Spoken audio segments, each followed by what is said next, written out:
So let me tell you about who followed Dr. Jeremiah Ingold.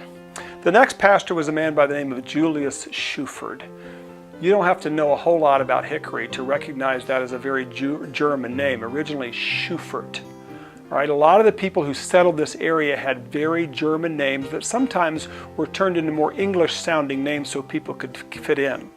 Julius Schufert had actually joined Corinth under the leadership of Jeremiah Ingold. So he was nurtured and mentored by him. And he was the second pastor of Corinth Church, and he was a very young man when he started here, and actually only served for about 3 years. So as the church began to grow, it was sort of different as it is in any church for the second pastor to begin to change things. But he also served as the president of the North Carolina classis, so he became a man of great stature and wisdom across North Carolina. The next pastor after Julius Schufert was a man by the name of Jacob Clapp. He was a professor at Catawba College that had begun in Catawba County just about 20 years earlier. And as an experienced, seasoned professor, they brought him in just to preach for a few months until they could find a new pastor. The pastor after him was Dr. John Foyle. He was well known across the Reformed Church in North Carolina. In fact, preached at probably every church in North Carolina at some time or another. But he also was a scholar and taught Greek and math at Catawba College. The Reverend A.S. Vaughn. He was brought here to start Claremont College. By this time, Dr. Jeremiah Ingold had returned for another short stint as a pastor at Corinth Church. But he felt that in order to start the college, Dr. Vaughn would also have to have another part-time job. Now it's been almost 25 years since those first classes at the Free Academy that Jeremiah Ingold started. We've had several different pastors, but things have been changing in Hickory as well. So farmers are not only able to export, industry is starting to come. And so now we have people that are able to build nicer homes, and more people are moving to Hickory, and the area is getting a reputation. So it's now 1883 by the time we end the ministry of Reverend Vaughn, and Hickory's a very different place. The speed of change will only pick up from here. So it was April the 24th of 1880. The consistory, the governing body of the church, was meeting at the home of Mr. and Mrs. Wilfong. Now, Mrs. Wilfong was not on the consistory, but she was ready for this meeting. She had already been to see Mr. and Mrs. Henry Robinson and asked them to donate some more land for the church. Now, why would the church need more land when they already had their church building? Because they wanted to build a new church, and they wanted to donate the old church for the purpose of starting the first college in Hickory. There was a college in Catawba County. It was over in Newton. It was called Catawba College, later moved to Salisbury, but it was only for boys. Mrs. Wilfong, being a woman, wanted women to be educated past just the early grades as well. So she had a vision to start what she thought would be the Wellesley of the South. She wanted girls and young women to have the opportunity to learn at a higher level and make an impact.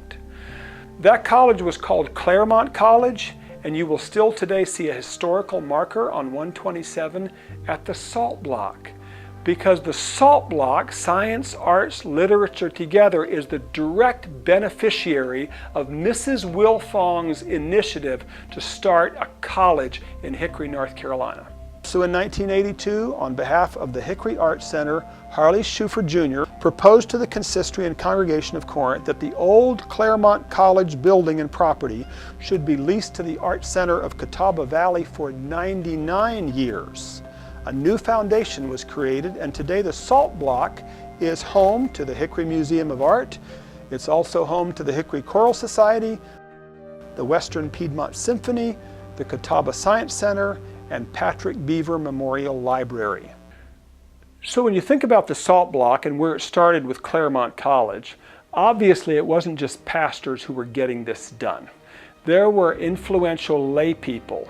Alex Schufert was one of the founding members of Corinth, and he was also a young man in the Civil War. In fact, he was captured and wounded on the first day of the battle at Gettysburg.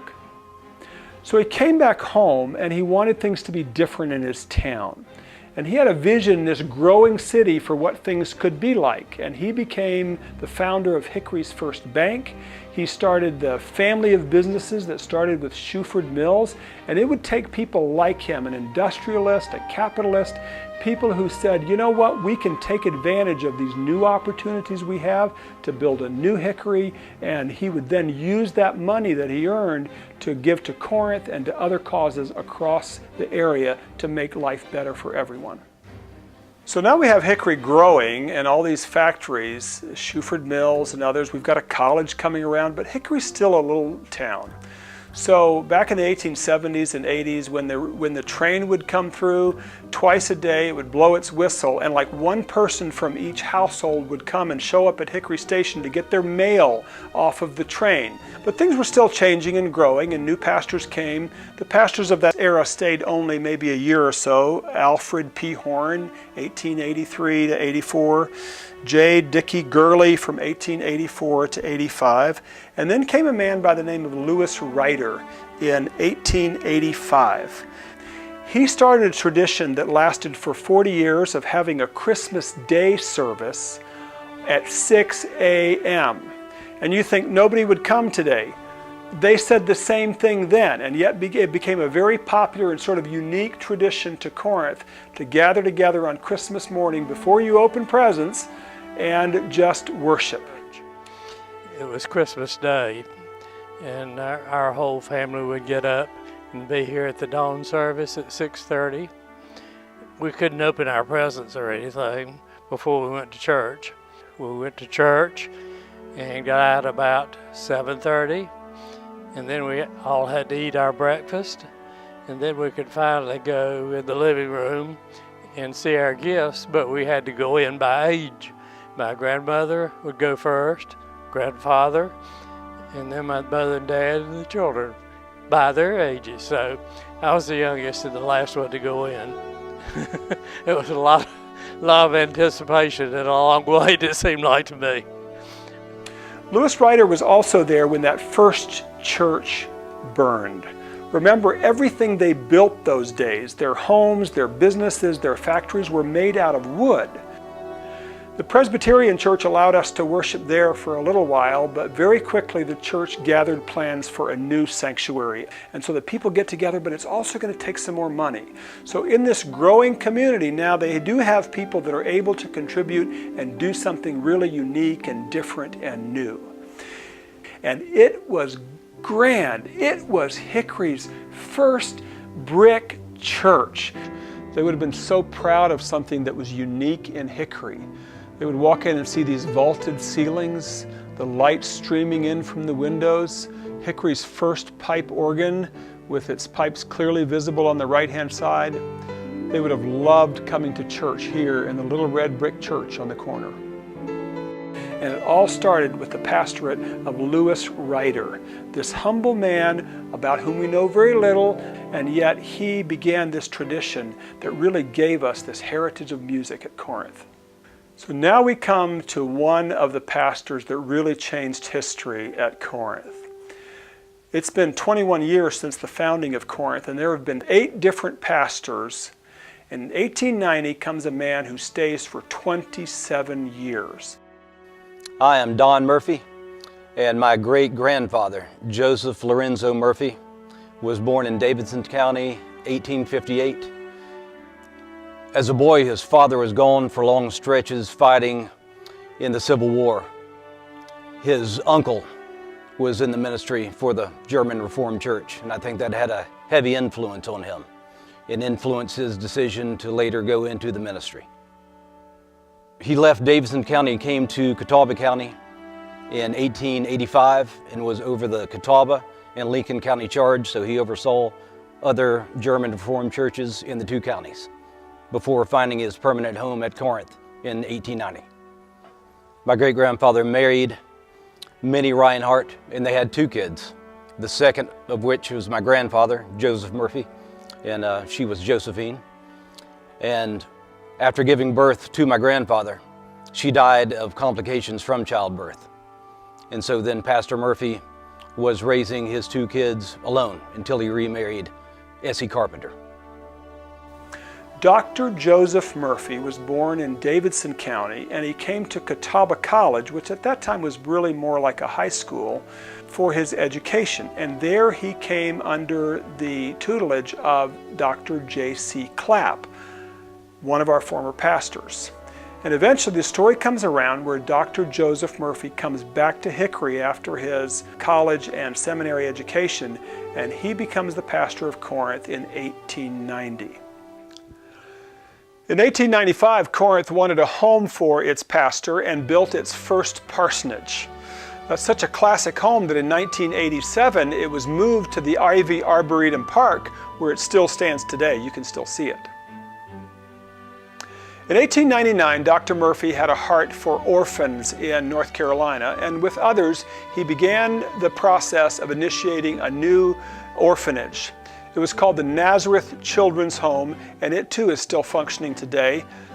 Nazareth Children's Home is sort of a precursor of our own adoption ministry here in 2018. We always want to care for the least of these, for widows and orphans.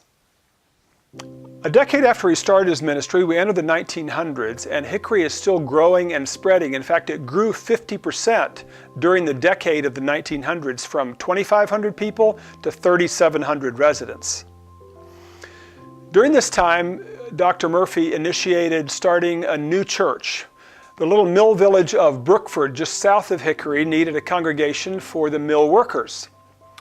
Corinth built a sanctuary for Faith Church down in Brookford, and the Wednesday after the church occupied it for the very first time, the church burned to the ground. Corinth turned around and built another church, and within 6 months that church was back in their home again. But finally, by 1903, we can afford our own pastor, and it's Dr. Murphy. And within a few years after that, Dr. Murphy begins to realize that little brick church, as wonderful as it was, as great of the worship experiences there were, is not going to be big enough. In this growing town, we need a grand and glorious church, and Dr. Murphy began to dream about Corinth's third church building, which was located on the site of the current BB&T in downtown Hickory. I'm Clem Geithner, and I was an early member of the downtown church. I was baptized in that church. My parents enrolled me in the various Sunday school classes. It was truly a downtown church because at the time that we used the main body of the church, we had a gas station immediately next to us on one side, a drugstore on the other side. Across the street was a florist and a barber shop and a hotel. And just around the corner was the Methodist church, the Presbyterian church, and of course the train station, all within a few hundred yards of one another. So I really grew up in a church that was the center of activity during the week as well as on Sundays. That was a beautiful church. It was described as one of the finest cathedrals in the area, starting with the outside. As you faced the front of the church, you would see brick and limestone and a large bell tower that would ring the call to worship all around the city. There were beautiful stained glass windows around each part of the church building. And as you walked in toward the front door, you would see a limestone inscription over the front door that said, "This is the way, walk ye in it." When you entered into the church, you were stunned immediately by an incredible organ and all the pipes in front of the church. And right in the middle was the altar, the pulpit and the lectern, and then 2 stained glass windows flanking the pulpit and altar. You took a few steps to enter the church, and then it was somewhat akin to the church that we have now. A wide center aisle and aisles on either side. Congregants slipped into their same pews for the better or for the worse. I think Dr. Althouse wanted us to move about, but you know, sometimes you get stuck in a particular way of doing things and you don't change. I remember the organ. They had the big pipes in the front down there, sort of like they do now. We'd park out on the street. I don't remember too much about it. I was just a little rascal. On the left-hand side was a stained glass window of Jesus praying in the garden before his crucifixion. Lord, if there is any other way, let this cup pass from me. The service of dedication was in 1911, and the scripture they used for the dedication was Habakkuk 2:14. The earth will be filled with the knowledge of the glory of God as the waters cover the sea. In 1907, Dr. Murphy's original mentor that brought him to Corinth, Dr. Clapp, wrote this book called Historic Sketch of the Reformed Church in North Carolina. On page 317, in the section on Corinth, it starts out, missions pay. No better evidence of this truth can be found in North Carolina than Corinth Church, Hickory. 1911, the church was finished. That decade was a decade of both progress and incredible challenge. The decade started out for all of America in prosperity and joy and struggle and progress. But by the middle of the decade, we were engulfed in World War I. World War I lasted from 1914 to 1918. Imagine if you're living in Hickory, North Carolina, and across the Atlantic Ocean, a war is raging among the European powers. You're very invested in it because your own sons and daughters have gone away to fight. Corinth lost 2 of its own members in World War I, and their names are inscribed on a plaque in our breezeway. The war wasn't the only challenge for Corinth in the mid-1910s. The Great Flood of Western North Carolina happened in 1916. We don't know a lot about the details of this flood, but surely it must have dramatically impacted that area in the same way that floods and hurricanes do today. The decade of the 1910s was not all negative. One wonderful thing that happened is that we organized one of the first Boy Scout troops in the country to instill leadership and values and adventure and fun in their boys. It was started in 1910 and in 1919 was officially named Boy Scout Troop 1. Mrs. Charles C. Bost, as she was often known, was the daughter of Corinth's founding pastor Jeremiah Ingold. Emma Ingold Bost was one of the key members of the Women's Missionary Society. It was an organization that existed for about 4 decades across the churches of North Carolina called the Classis. The North Carolina Classis leadership was almost exclusively male. The women also wanted to have places where they could contribute to the life of the church. The Women's Missionary Society was the way for women to invest in the lives and work of our missionaries around the world and close at home. During the year that Mrs. Bost was president, the Women's Missionary Society established a fund for young women who wanted to go into full-time Christian service. By 1941, when the organization finally disbanded, they had given more than $130,000 to missions causes. So you can see that the women had their own ways in which they could support and further the work of the gospel around the world and at home. The 25th anniversary of Dr. Murphy's ministry was in 1915, and nobody knew at that time, as they celebrated those 25 years, that 2 years later he would have a stroke and pass away really quickly. How do you summarize the legacy of a man like this? Dr. Murphy was not only a great preacher, he was also a great writer. And so he started Corinth's first church newsletter that had such an impact. He called it the Corinthian, but within a year or so, the entire Reformed Church in North Carolina said, we're going to have a newsletter. You do such great work. We're going to keep the name the Corinthian. And the Corinthian became the newsletter for the entire Reformed Church in North Carolina. So when he died, these are the kinds of things that were said about Dr. Murphy. No man was better known or better loved. A friend of the poor, he raised his voice for humanity. No man was a stranger to him. They built this great ecclesiastical monument that people remembered him by, and yet his greatest joy was to preach the everlasting gospel. He was as gifted with the pen as the spoken word, and was a power for good.